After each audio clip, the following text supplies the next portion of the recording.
Amen. So we're continuing our has changed. We can't be together to be connecting over the internet. It's amazing how all of this is working together. But as we connect together, as we're meeting together, we're continuing to be committed together, and that is our desire. So we're going to read this passage, and then we're going to just think about what it means to be committed together. In Philippians chapter 2, it says these words: "Therefore, if you have any encouragement from being united with Christ, if any comfort from his love, if any common sharing in the Spirit, if any tenderness and compassion, then make my joy complete by being like-minded, having the same love, being one in spirit and of one mind. Do nothing out of selfish ambition or vain conceit. Rather, in humility, value others above yourself, not looking to your own by taking the very nature of a servant, being made in human likeness, and being found in appearance as a man. He humbled himself by becoming obedient to death, even on a cross. Therefore God exalted him to the highest place, and gave him the name that is above every name, that at the name of Jesus every knee should bow, in heaven and on earth and under the earth, and every tongue acknowledge that Jesus Christ is Lord, to the glory of God the Father." Love this book. Therefore, my dear friends, as you've always obeyed, not only in my presence, but now marching together to fulfill his good purpose. None of this is a surprise to God. And then in verse 14, if you've got a passage that you want to remember for the rest of your days, remember this whole passage, how we live together, how we love together. Verse 14 says, "Do everything without grumbling or arguing." Who of you have had a big argument this week? Who has been grumbling this week? I am humble. I like a bear with a sore head this week. Do everything without grumbling or arguing, so that you may become blameless and pure, children of God, without fault in a warped and crooked generation. And then you will shine among the stars. Then you will shine among them like stars in the sky. We've got a new addition to the sofa. You might be with us for a little while this morning. Should we get rid of them? No, God loves us. So, a wee story to start us off. There was a new government farm inspector, and this government inspector was going around all the farms, and he was checking to see that there was the right chemicals, there was the right bits and bobs here and there, whatever. And so he came to this old curmudgeon of a farmer. He came up to him and he said, "I am here to inspect your farm. I need to check that you've got animals you say in the right fields and all this stuff." "Yeah, whatever, do what you wish." And he said, "Excuse me, I'm a new farm inspector. I have my badge here to show you exactly what it is, and I'm going to make sure everything's right." So the farmer said, "Fine." He had a kind of face on. He wasn't too happy about it. And eventually, this farm inspector went around all the different places, all the different areas. And then eventually the farmer said, "Whatever you do, don't go into that field. Whatever you do, you can't go into that field." And the farmer said these things, and the farm inspector said, "I've got a badge. I can go wherever I wish." So he opened the gate, he climbed the nose, he started stamping the ground, and he started charging at him. And the farm inspector turned tail and he ran, he was like, "Oh, oh, oh, oh." And the farmer just shouted out, "Show him your badge, show him your badge, you'll sort him out." Isn't it good to know that you and I can trust each other, that we're not alone, that we can rely upon each other? And this week is probably proof of that, maybe more so than ever. Because what matters, as you have maybe not seen as many people as you will wanted to see, what matters is that you have a spiritual family, that we walk together, that we are not alone. God didn't put us on earth to live a selfish life. God didn't put us on earth to breathe, to eat, and then to die. God put us on the earth to live together because we are family together, that we are better together, that we grow together, that when we have fellowship together, when we reach out together, when we worship together, we are better. That there is power when we are connected. God has put each one of us on earth to make a difference, to fight against the powers of darkness, to make this world a better place. So I get trained up and they get ready to face them in eternity. Because life is a practice for eternity. In the new heaven and the new earth, you will have a job, you will have a role, you will have to do a job. Well, there's only one way, it's by serving others. It's by serving folk that you live with in your family, it's by serving the folks that you, in regular time and space, the folks that you work with, the folks that you're friends with, these are all the folks that you serve with. And so life is a practice for eternity. And you serve God by serving God. You use your time, use your talents, use your treasure, use your shape. If you'll remember a few weeks ago when we were meeting together, we spoke about shape, about how we are all filled with God's spiritual gifts. Where our heart is where we love to serve. Our abilities also show us where we can serve. Our personalities are also meant to work and serve in a certain area. And our experiences, that which we've gone through, help us to serve others. In Philippians 2 verse 2, we read those words, agree with each other, love one another, work together with one heart and purpose. So this is where we're going to do. This is what we're going to be thinking about this morning. How we work together for Jesus and with Jesus. But why should we work together? Well, number one, God says that we are family as we are brothers and sisters. We work at important relationships. And as we work in these relationships as brothers and sisters, we discover that we grow together.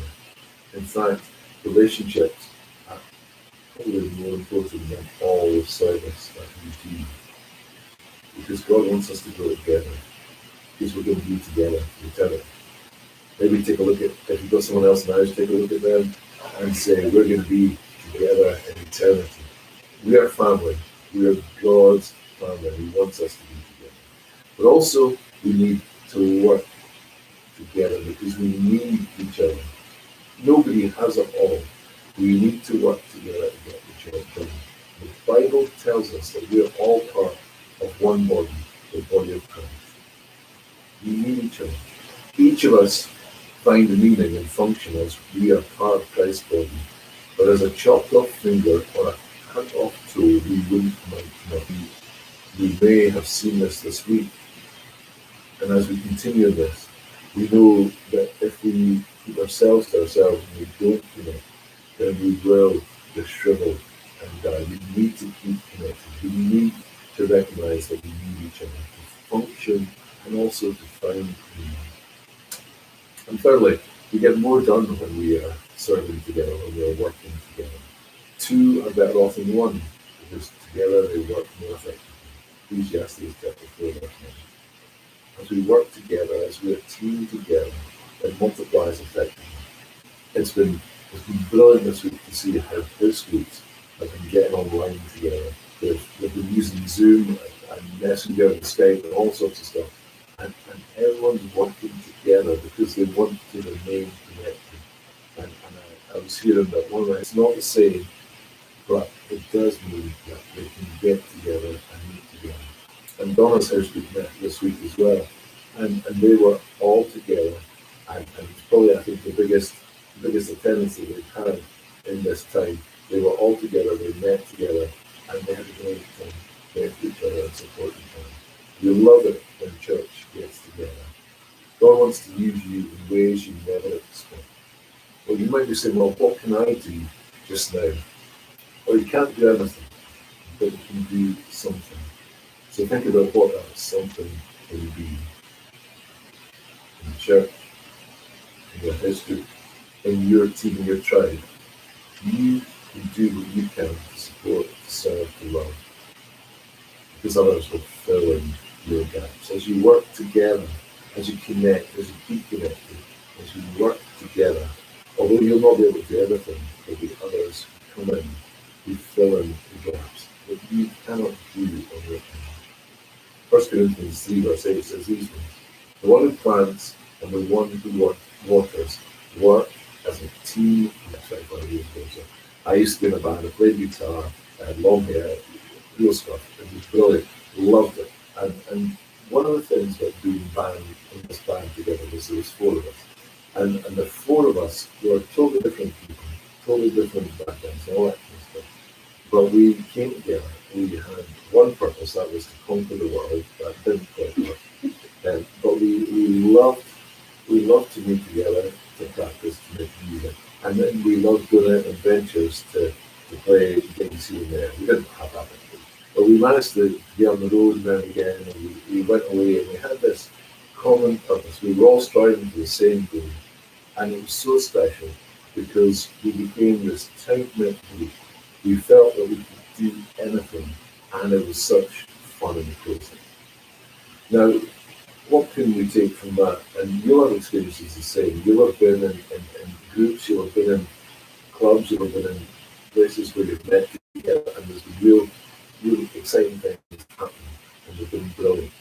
And what have you taken from it? That you've met together with a group of friends, that become really close, and families like that. But also church is meant to be like that. That as we live for Christ, the one purpose that is over all, we live for Him, to tell others about Him, to share the good news, and enjoy it all in the process. We come together because living for Jesus is the only thing that will last forever. And it's meant to be fun. It's meant to be fun, even in the toughest time. As we live, there are four things, and also helpfully, they spell out Jesus' will. We might come up on the PowerPoint as well. The first one is T, and it's not going to come on the PowerPoint. Just go back there. So the first one is T. What does the T in team stand for? It stands for trust. Trust is the emotional glue that holds us together in marriage, in friendship, work, and church. And if Jesus and Paul did do it on their own, why not we think that sometimes we can do it all on our own? Paul and Jesus there are models. Jesus, first of all, had his disciples around him, and then Paul had his team around him as well. And one of Paul's go-to guys was Timothy. And in 1 Timothy 6 verse 20, Paul says to Timothy, guard what has been entrusted to your care. Trust.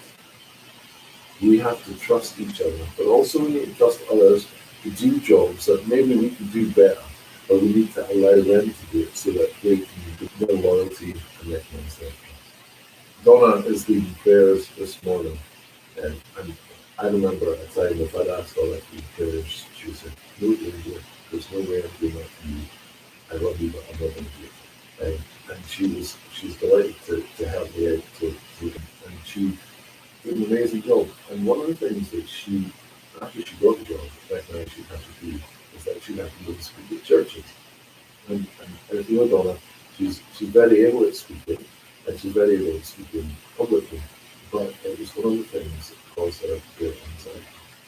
But the folks at Compassion loved her and had such trust in her that they said, no, you can do it, go and do it. And with trepidation, and she did an amazing job here. And she did it with joy, even with trepidation, and kids responsive and happy. And for you and for me, we need to recognize the talents that other folks have, and we need to trust them, and we need to allow them the opportunity to step up and to do anything. But also, when it comes to trust, in this world that we're in, we need to think about how we can be trustworthy people. In Proverbs 20 verse 6, it says these words, many people claim to be loyal, but it is hard to find a trustworthy person. It's interesting, isn't it? Here's a question for you. Who do you trust? Who are the people that you trust? Why do you trust them? And here's perhaps an even more important question that Proverbs 35. Well, first of all, To be a trustworthy person, you need to be consistent. In Luke 16, Jesus said, Luke 16, verse 10, whoever can be trusted with very little can also be trusted with much. When you're faithful in the little things, when you are faithful in doing the things that no one else sees and no one else thanks you for, I know that they're going to hold me up. That is when you be consistent. Character is built in the little things that we do, but no one else sees. There's a story of Cliff Barrows, who was Billy Graham's leader of worship for 60 years. And the story is, the worship leader was not there. The worship leader wasn't there. And so someone suggested the new that Cliff could sing. They said, Cliff, why did you do it? And so Cliff stood up and quietly just did his thing, led the worship, and Billy Graham at the end looked at him and said, you know what, I'm not fussy, I'll take you. Do you fancy starting out in this ministry together? And Cliff was with him for over 60 years. And where Billy went, Cliff went. And it all began in the little things and the people's secrets. Proverbs 11 verse 13 says, a gossip betrays a confidence, but a trustworthy man keeps a secret. When someone shares with you, when someone in church looks after you and shares with you something deep, what is your immediate response? Is it, I'm going to go and share that with people who need to know this? Or are you going to listen? Are you going to be the person who keeps a secret? You need to be confidential. And gossiping is so easy. Gossiping is so much fun because you're sharing stuff with other people. Everyone knows gossip. It's easy. The truth is, if you're sharing with people who gossip on, are going to be gossiping about you as well. So be confidential. Be consistent. But also you need to be close. As we're being close, we create relationship. Proverbs 17 verse 7 in the message says, friends love each other through all kinds of weather, and families stick together in all kinds of trouble.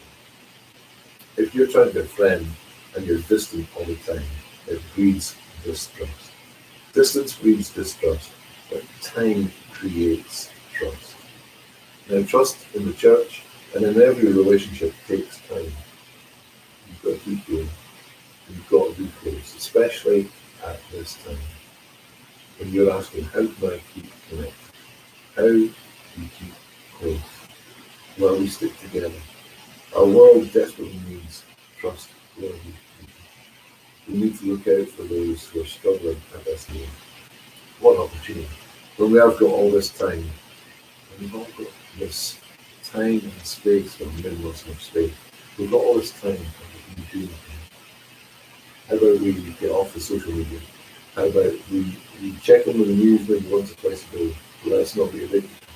How about we, first of all, begin to feed our souls by spending time in the Word and spending time in prayer, but also reaching out to that person who's not connected to your phone line. Be consistent, be confidential, be close. That's what we've got to trust. So that's T. That's the first letter of T. Second letter of T that we're going to think about is empathy. 1 Peter 3 verse 8 says, live in harmony with one another and be sympathetic. Live in harmony and be sympathetic. We need to be living together in a way that we are sympathetic and harmony. We can't have one without the other. We need to be aware of each other's situations. We all need to know that there is someone else who understands us and supports us no matter what. Doesn't it make a difference when you're sharing with someone and they say, I totally get that, I totally understand what you do. And then when you go and do something and you think, did I do the right thing? Was that the right thing? No, did I do the right thing? And your pal says to you, you do the right thing. And no, you're not straying at all. You're not weird. It's always good to have that friend who's a little bit more weird than you are. In church, in family, at work, have someone who has empathy makes all the difference. But how do you build empathy into your life and in the structures that hold things together? Well, first of all, you need to slow down. You need to slow down. These plans, but all these things you do. Slow down. Slow down and listen to those around you. When we were in the States last summer, we did the San Diego to Los Angeles trip a few times. We got caught in traffic in Los Angeles far too many times. But I was thinking about that journey, and I was thinking, if I wanted to do the quickest journey from San Diego to LA, I would take a plane. I would get up and down in minutes, and I would be there, and there'd be no problem. Quickest journey to do. Or I could take the train. Now the train would be lovely coastal journey down, see the beach, see the water, it'd be beautiful. That would be probably a quicker way, but you still do a a quick pace to be able to see it. You could take a car, you stuck in traffic, and it'd take you there in a few hours definitely. But you'd still not see much people as you're passing at 7 miles per hour. Or you can walk. If you want to see a lot of detail, you can walk down the coast from LA. So I don't know if you can do it all the way down. But you'd be able to take time, you'd be able to see things, you'd be able to see the beach, you'd be able to see all the fauna, you'd be able to see all the flora, and see all that stuff. You see the sea, it'd be wonderful. Or what you could do, see details we miss. And too often when we're dealing with folks, we're going too fast away. And we miss the details that go on in your life. We end up just skimming relationships. James chapter 1 verse 19 says, be quick to listen and slow to speak. My mom used to say that 2 years in one life, listen twice as much as you speak. And I think that's still pretty good advice. Take time. We have plenty of the moment. Take time. Save that relationship that has been on the way. Slow down for them. But also ask questions. Ask questions. Now, the first question you ask me, how am I doing? I'll say fine. First question I ask you, how are you doing? You'll say fine. But then, just ask again. Actually, how are you doing? You're saying at that point, I want to take time with you. I want to actually listen to what you're saying. And I want to hear what's going on. So when you ask the first question, you say fine. If you know there's something going on, ask more questions. A person's thoughts are like water in a deep well. Don't be afraid of silence. So we need to slow down to show empathy. We need to ask questions to show empathy. But we also need to show emotions. Empathy is all about relating to people and feeling what they're feeling. And we need to show emotions. Romans 12 verse 15. Rejoice with those who rejoice and weep with those who weep. Don't be afraid to laugh and to cry with each other. Empathy.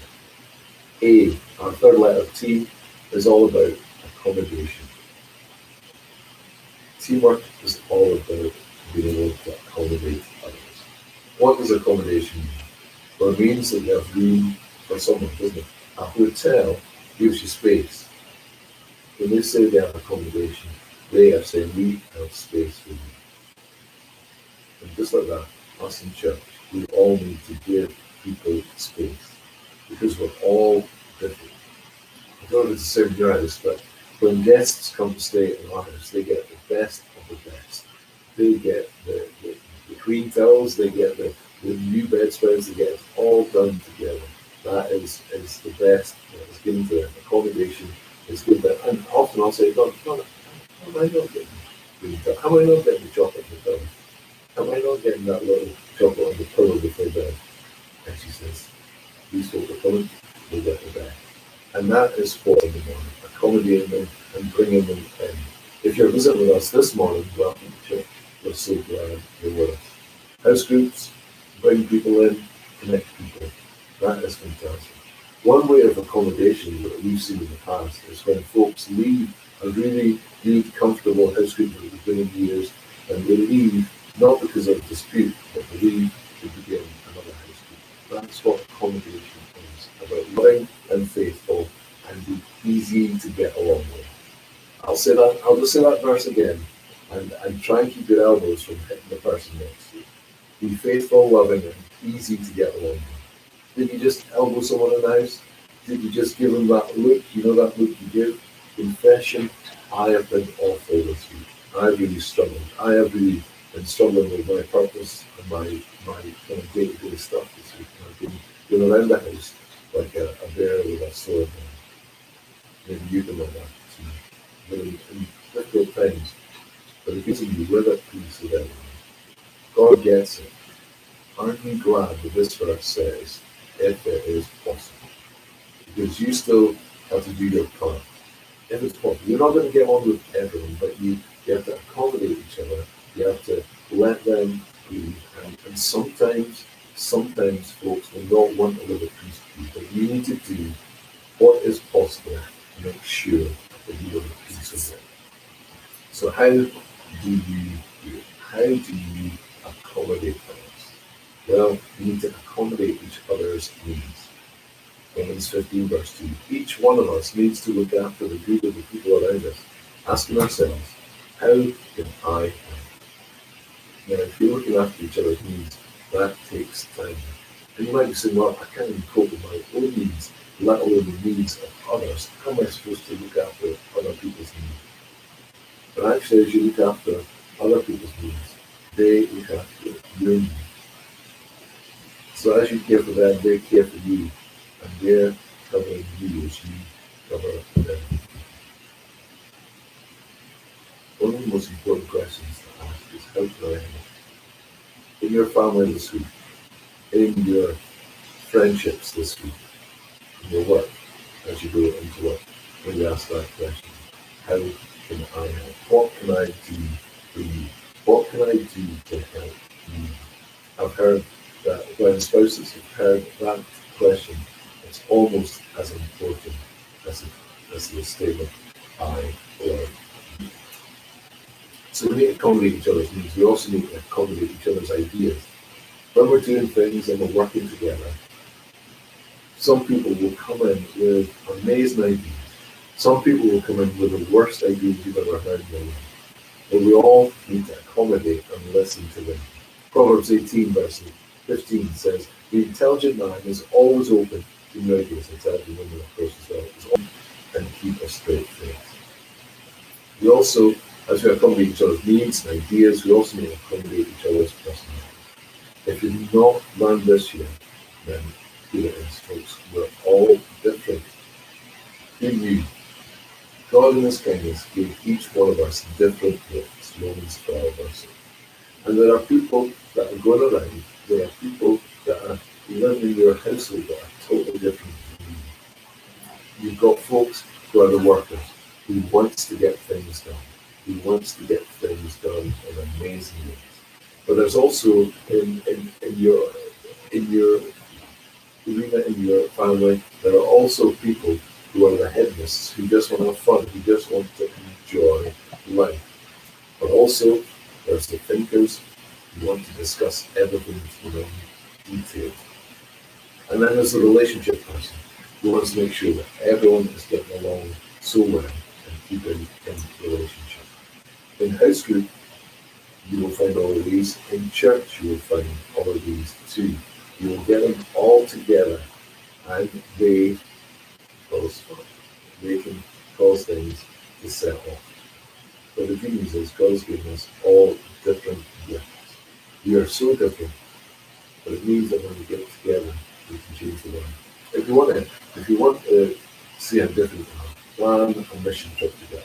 In this time, we should be planning about how we can do mission as team, as house groups, as we can get things going, and how we can get things started as a team.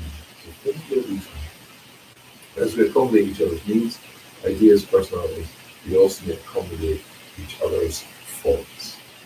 We need to give people some slack. Be patient with each other, make an allowance for each other's faults because of your love. Ephesians 4, verse 2. Now, our church isn't perfect. It doesn't take you long to find that out. You may come the first couple of weeks and go, wow, these people are amazing, wow, the setting's amazing, wow, everything just works so well. When you first come, you think, wow, this is a place for me. And then a couple of weeks in, you go, oh, wait a minute, these people aren't that amazing. This church is as bad as the one I've just left. At which point, you've got three choices. When you discover that church is not perfect, you've got three choices. One, you fake it. You just gloss over it. You think everything's wonderful, and you just get on with it, and you just will not recognise people's faults, and you keep up in front of your problem. Or you leave. That's your other choice. You leave to find another perfect church, and you keep searching, searching. You will never find them, because there is no perfect church in Jesus Christ. Or the final thing you need to do is that you need to accept that people have faults, and you need to accept that you have faults as well. That you're not perfect, I'm definitely not perfect. None of us are perfect. Only Jesus was perfect. There is no perfect one, that none of us are perfect. That is what accommodation is all about. You know, it doesn't make us weaker, it actually makes us stronger. The final key to teamwork in our work across the team is M, which is mission. We are called to mission. We're not called to be a social club. We're not like the golf club that meets together, play golf, and does all the fun stuff the golf clubs do. But I'm just using that example. Church is not a social club. We have a mission. We're not just getting together and make ourselves feel better about ourselves. We're called to make a difference in our church, in Dalkeith, in the world. And in this time of furlough, in this time of forced being made to lie down, we need to think about what our purpose is. But maintaining the same love, we need to put the energy in. We have to work on the mission that God has given. And our mission is to know Jesus and to make him known. How do we do it? Well, Hebrews 10 verse 25. Let us not give up the habit of meeting together, but let us encourage one another. Don't stop. Keep doing. I was walking down in New Battle, just by New Battle Church, a few months ago. We had a wee team meeting for ministers together. And I was looking, and I saw that there was redwood trees. And I said, are these redwood trees? They're only in California. Now, we've seen the redwoods in the redwood forest in California. And one of the things that I didn't know about was that redwood trees, massive redwood trees, they're huge, but they've got terrible roots. Their root system is really shallow. So if they're on their own and the winds come, it's fascinating. If you go to California, there's actually a redwood that can drive a car through. It's so big, it can drive a car. They grow together. You'll see that no redwoods are planted on their own. They're always planted in a group because they are together. What a wonderful picture for church.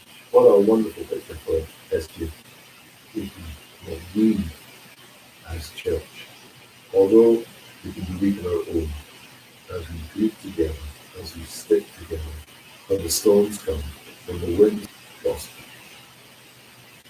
live in a way that brings honour to the good news of Christ, standing strong with one purpose, working together as one for the faith of the good news. Philippians 1 verse 27. Keep connecting, keep spurring each other on, keep being a light to those who are watching you, especially at this time. That's what the world needs at this time. It's your prayer at this time, God, why are you not doing something? Church, the question that should be haunting us is, what are we going to do about this situation? Not asking God what's he going to do about it, but actually recognizing God is saying to us, what are we going to do about it? There's so much power in the church. If we're going to do this, then nothing they plan will be impossible for them.